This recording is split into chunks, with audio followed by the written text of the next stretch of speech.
Fade in. Hello, I am Michelle. And I'm Natalie the Red. And we are Force of Light Entertainment. Well, today we are going to be giving our review of the new Netflix movie, The Woman in the Window, starring Amy Adams. It actually has a pretty great cast, really.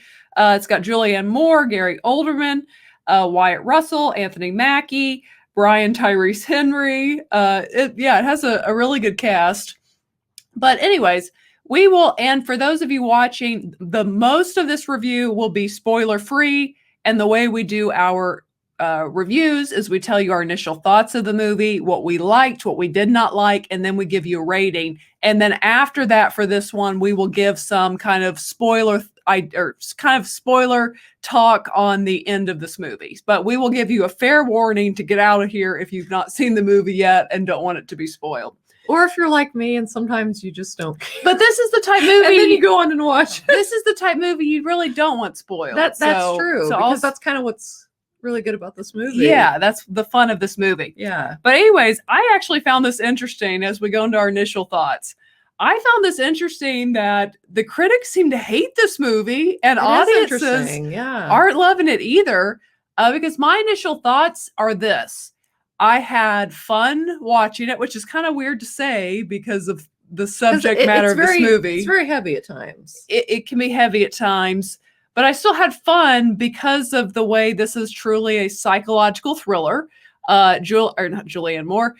Amy Adams' character is a psychologist who, due to some trauma, is what is the word I'm looking for? Agoraphobia, yes. AKA you can't leave your house. Yes, so she's in this brownstone in Brooklyn, New York, and the entire movie is shot in this house. But yet, don't let that make you not want to watch it. It keeps your attention. It does. So, and in this, she thinks she sees something across the street, and that this whole movie, which there's been movies made like this, and even TV shows, things that are similar to this concept. But so you're trying to figure out, did she see it? What did she see? So that's kind of the summary of this movie. But let me get into my initial thoughts. I enjoyed this movie. The ending slipped a little bit for me, and I'll get into that later when we discuss more. But overall, I thought it was, especially for a Netflix movie that's on Netflix, definitely watch it. It was definitely, I thought it's definitely worth your time. It's only, I think, like an hour and 46 minutes or so. It's not overly long, but I enjoyed watching it. So that's my initial thoughts. What are your initial thoughts? And apparently I've learned by the critics and the audience score, maybe I don't have the best taste in movies, but like Michelle said, especially being a Netflix movie that you just sit on your couch and like, hey, I'll watch this. It was like, I was really like invested and interested. I was never bored.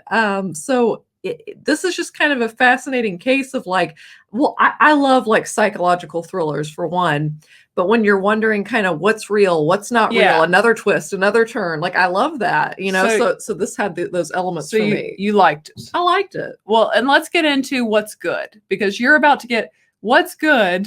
And my list of good far outweighs my list of bad. Yeah. So what is good? For starters, Amy Adams, you will hear me talk about people, she's a good actress. He's a good actor. That was some good acting. This was like masterclass acting. Amy Adams is like next level, in my opinion. Especially, I always enjoy Amy Adams, but she was fantastic in this role. To me, if this was a theater movie, which it's not, which it actually was supposed to be, it was one of those, it was Fox right before they got bought by Disney. So it kind of got lost in that, then the pandemic. So they eventually sold it to Netflix. But had this been in theaters, to me, Amy Adams acting alone was worth the price of admission. Yeah. It's phenomenal. She does an excellent job with this character and brings, for a movie that at times takes you out of reality to a degree, she brings a grounded reality to it through her acting. And because she has, what is it called? Agoraphobia. Yes.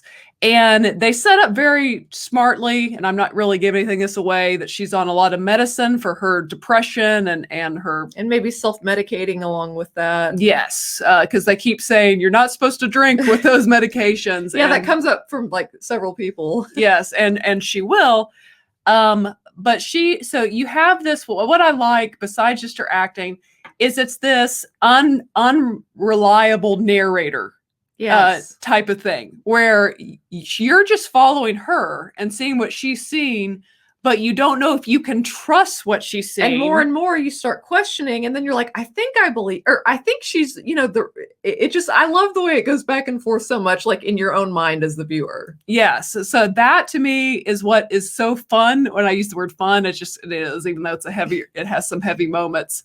Her acting, and then just this, can I trust her? Is she actually seeing that? Is she imagining this? Is she hallucinating because of her medication? Like, that is really fun going back and forth with. And then can I say one Yes. performance by her in general? I think, okay, because I watched this movie probably 3 or 4 nights ago, and I told Michelle, like, I don't usually stay on her. Okay, sometimes I do. She doesn't sell movies to me very good, though. She's like, I watched this movie the other day. It was pretty good. And it's like, okay. But then I kind of like got more on you, like watch it, go watch it, so anyway, I was telling Michelle when she hadn't seen it, like, and I mentioned this in our Angelina Jolie movie. She was actually who I was thinking of when I was thinking of actresses that can do this, because I just watched this movie. But the scene where she's kind of, and I won't get into spoilers, but you know what I mean, Michelle, where you kind of start to see what really happened in her life. Yeah. And it's like close-ups of her face. And it's like going back between, it's like, did she not do just like an incredible, like you were on that journey mentally with her? Oh, well, that's what I'm saying. Like, I found myself emotionally being like, no, that's too much. It's too, like it was very well acted. Oh, that's why I said it's a master class in acting. Like, her. true, just that sequence alone was like so good. She's excellent. And even the scene, even though there's not many, the scene with her and Julianne Moore, they're just talking, and yet it was a great scene because it's 2 great actresses just talking, and you buy it, both of them. It is. And something else I like for, say, just their exchange. Is there not something slightly unsettling at times, and you don't know why, and you can't put your finger on it, but that kind of plays out a lot in this movie with different characters. Definitely. With Wyatt Russell, there's something you're like, the boy when he first walks in, there's something unsettling, even though they're not necessarily saying anything, but it's just it's good acting, I guess. Well, and it's good, like, say, Wyatt Russell, I think he does a pretty good job as her tenant David. Just like when he'll appear and it's a little startling, and you don't know, can I trust this character? Can I not trust this character? Is he a good guy? Is he a bad guy? What? So he does a pretty good job in his role. So you actually, because you have Anthony Mackie, who has a small cameo in it, basically. It's kind of more a cameo, but you've got 2 Captain Americas. I was telling Michelle, it's just kind of funny, like they both were in that, like they just were in that show, and then they were like appeared in this movie together. But yeah, you've got 2 Captain Americas, and Brian Tyree Henry, I thought did good as the detective. He was just in Kong versus Godzilla, or Godzilla versus Kong. He did do a good job. He did a good job. But yeah, Julianne Moore and her scene and Amy Adams' scene stood out to me. And again, unsettling's a good word for this whole movie, because there's just kind of a eeriness to every character that enters Amy Adams' character's life. So that's good. And then this movie was directed by Joe Wright, who directed A Love of Mine, Pride and Prejudice. I saw that. Yes, and even in Pride and Prejudice, he's so good at getting these beautiful shots, but then doing these very intimate shots. And he does that in this movie. He makes this house, which is this huge brownstone, which it's intimidating. I was sitting there thinking, I could never live there by myself. Like the house is unsettling. The house is, it's huge, this huge brownstone. And the shots he gets from the top of it, and you see all the flights of stairs down, he makes it, if this makes sense, he makes this house feel so big. And then he has these very intimate shots of Amy Adams. Yes. So you feel claustrophobic, and then feel the bigness all at the same time. So I actually thought the cinematography in this movie was excellent. The way it would follow her around the house. I thought that was excellent. It is. And just even details like the sink will start to drip quickly, or I don't know, just those little unsettling apparently is the word of this review. But that's, if you like that kind of thing, I really encourage you to check it out. Yeah. So those are my positives. Any other positive before we move into our negatives? Gosh. I mean, no, I think that pretty much generally wraps it up. Really great acting. Like you said, the cinematography is really good. I like the concept of the movie. It has you, to me, that I was never bored. You're No. always interested of what's going to happen and who can you trust, who can you not trust. I would say I was kind of, maybe I was a little in the zone, but like I was pretty glued to this movie. Yeah, and there was one point I was like, oh, because I hate like kind of chase scenes. But anyways, but moving into things that I did not like, the only negative I have, which is probably why the critics are drilling it, is when they finally give the reveal of what's going on, it was a little like, huh. I felt a little let down. It was a little anticlimactic, but then it got going again to where you're in it again. And Yeah. I didn't really think about it until after the movie.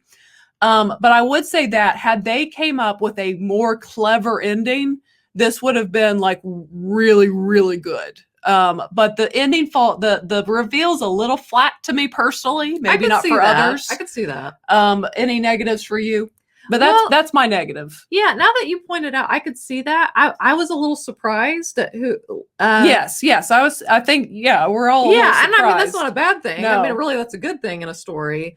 But yeah, it just kind of like, oh, this is it, and this, but still very interesting. And the reason I say that, you're like, I don't know if I buy that. Right. That's my negative on that. That he did all this. Yes. Well, way to give a. Hey, I just said he. There are several he's There's that several you're he's. following, okay? Even though There really are no female options. yeah, there really aren't once you get into watching it. Suspect, shall we So say. she didn't really give anything away in that. But anyways, so that is kind of, so now we'll give our rating and then we'll move on to kind of discussing the end of this movie for a couple minutes into spoiler territory. So my ranking, if I'm ranking this with like my critical thinking on, I would give this a 3.5 hoots out of 5 hoots. But out of just sheer enjoyment watching it as a Netflix movie, it gets 4 hoots for me. And maybe even for an actual Netflix movie, 4.5 hoots, because Netflix, until you create a lot more better movies, I rate you guys a little differently. Somebody was saying that recently, like Netflix is kind of on like the quantity train right now instead of the quality train, pretty much. So this one doesn't really count though, because it wasn't Right. a Netflix movie originally. which is probably why it's bad. So I put it between a 3.5 to a 4. Again, if I'm being a true critic, I give it a 3 to 3.5 hoots. But it just out of my enjoyment last night, I'll give it 4 hoots. So Natalie, what do you give it? Based on my enjoyment I got out of it, I honestly would give it like 4.5 hoots. Natalie, what 4.5 hoots? Okay. Good. Well, Top that. Well, guys, Chant. this is kind of ends the non-spoiler segment of this review. If you have not seen it and we've piqued your interest enough to go see it, I heavily encourage you, do not spoil this movie. Stop right now. Stop. In the name of love. In the name of love. And go watch the movie, and then you can come back. We'll be right back here waiting for you after you've watched the movie. So right here. so we will give waiting for you. a countdown to 5 for you to get out of here before spoilers. 1, 2, 3, 4, 5. We believe in practical effects here. But Yes. anyways, okay, so spoiler. The reveal that it was the kid all along. Didn't really see that I coming. didn't see it coming, but then it bothered me later because it was like, I just don't think this kid is smart enough to be this skilled of a serial killer. Because then I don't mean to be mean, but did he not strike you as like not all there the first time they met? He did. But I think they were trying to And go I with crazy, a little crazy. Okay, because I don't know if that was his acting flaw, but I read it as like he lacked the intelligence. But here's the thing, where like serial killers are usually really it can, serial killers are usually very intelligent. So in some way. So I just couldn't buy him being this intelligent, and for no detective to be on the scent after 2 murders in. I say that, but I guess you could be, we've all met those really intelligent people that are hard to talk to. That's true. You know what I mean? So like maybe their brain doesn't work on like social skill level. Yeah, I that's my negative. Again, that was my negative. I did not buy him as a serial killer. That was the Right. bottom line. But anything? The other thing, now that we're fully in spoiler territory, another warning, it's like, why did he kill his mother? Yeah, I didn't ever really get an it's answer like on he that. Like, what was resented he resented her, I think, because was she a drug addict? I think he had deep resentment. Yeah. But what is true in that, almost all sociopath and psychopaths hate their mother. That's true. and they project it onto other women. Yeah. That's pretty just basic serial killer 101. So I've watched enough documentaries. I do get that. Let's see, is there anything else in spoiler? Because that was the biggest thing for me. I don't know. I wasn't. Well, it was huge and heavy when you find out. Like, first of all, we meet her thinking she is separated and her husband and daughter are somewhere else. Yeah. And there really weren't any indicators. Now, probably on second watch, you would definitely see the indicators. Like, even when she's talking to her daughter and she's like, like, oh, I wish you could come home, or I don't know. They discuss it, and you can kind of see it looking back in a way that like her grief is taking over and making this like, this thing, or whatever. That was startling, or that was kind of when they're like, your family's dead, and you're like, oh, and then of course they show how it happens, but it makes sense that she's like, so why you understand why she's in the state she's in, totally, with the guilt of, because it's totally her fault, really, everything, why they're angry, why everything. So you understand her guilt. And that's another thing I will say. I think this movie captures grief pretty well. Yeah. Very well. And not really dealing with trauma. Right.